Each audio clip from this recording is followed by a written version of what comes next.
Okay guys, kita ninyo to, aking CBT. I've converted it to MikroTik Router OS. Converted to RB750 GR3 Hex GR3. Yan. Hex GR3 na siya. So, yan. Makikita ninyo. Yan. License is level 6. Firmware is 7.17 Router OS. Yan. Okay.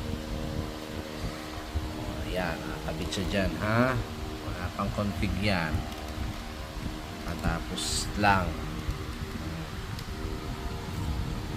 Yan. Kaya hindi kayo naniniwala. Open natin ang ating network. What's this? ePay. Ating network. Yan.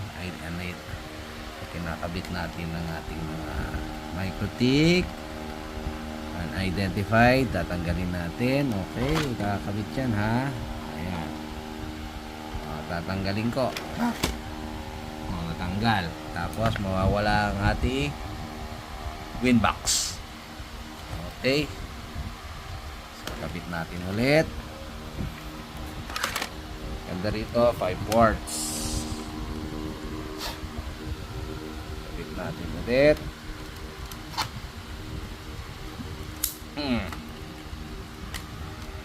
Yan, identifying. Ayun. Login, automatic login. Okay. Wala akong Hexer MikroTik dito. Ito siya. Okay. So, abang na lang. Abang na lang kayo, mga boss.